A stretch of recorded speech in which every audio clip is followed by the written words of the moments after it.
अस्सलाम वालेकुम बच्चों। आज जो मैं टॉपिक आपको करवाने जा रही हूँ उसको कहते हैं हेल्पिंग वर्ब।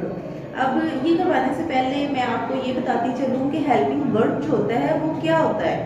वर्ब एक ऐसी अमल को कहते हैं जो हम कोई भी एक्ट करते हैं उसको वर्ब कहते हैं। जैसे हम खेलते हैं, खाते हैं, पीते हैं, ये सब क्या कहलाते हैं? वर्ब हैं, ठीक है। और जब एक वर्ब को दूसरे वर्ब के साथ मिलाया जाता है किसी भी सेंटेंस में तो उसको हेल्पिंग वर्ब कहते हैं, ठीक है। ये आगे चल के आपको मजीद समझ आएगी। आइए पहले मैं आपको बताती हूँ कि हेल्पिंग वर्ब होते कौन से हैं। सबसे पहले एक हेल्पिंग वर्ब आता है इज, ठीक है। इसका मतलब होता है जो चीज मौजूद हो उसके साथ इज आता है, ठीक है। अगला जो हेल्पिंग वर्ब है वो है और, ठीक है। अब ये जो है ये एक चीज के लिए यूज होता है, यहाँ ए आर ई जो है ये ज्यादा चीजों के लिए यूज होगा, इसलिए ये आएगा है, ठीक है। आगे आता है वर्ड।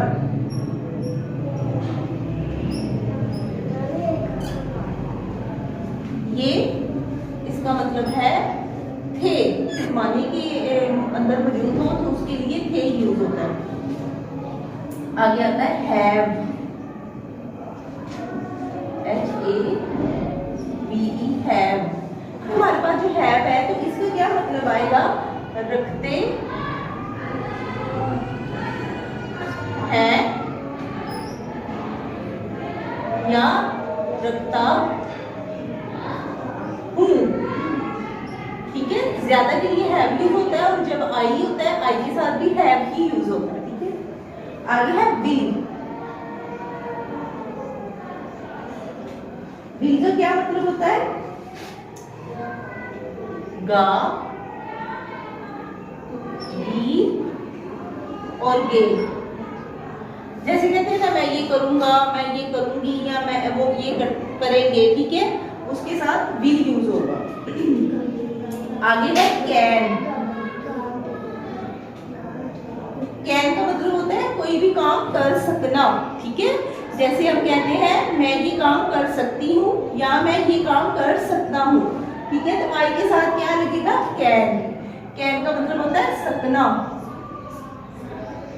कोई काम कर सकना, ठीक है। आगे आता है डज, DOES। डज इसका भी क्या मतलब होता है? करता है।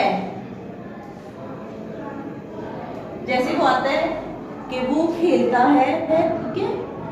वो लिखता है, वो खाता है, वो खेलता है, तो उसके साथ उसके लिए क्या यूज होता है? डज, ठीक है। अच्छा, आगे जो वर्ड आ रहा है वो है AM। एम का क्या मतलब होता है? हूँ। जैसे हम अक्सर कहते हैं I am a boy, ठीक है, मैं एक लड़का हूँ। एम किसके लिए यूज होता है? हूँ के लिए, ठीक है। आगे है was। was का क्या मतलब था और थी। समझ आ गई आपको? आगे हैज।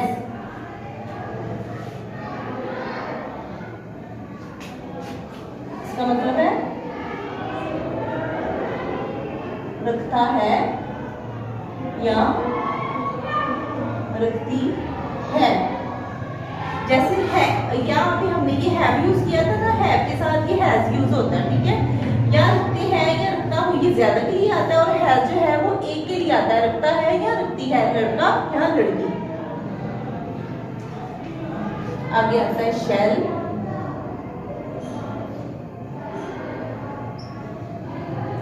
इसका मतलब होता है गा,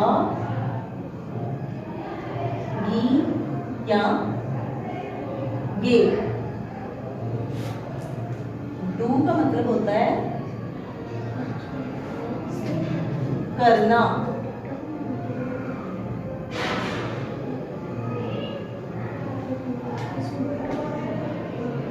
डिड का मतलब है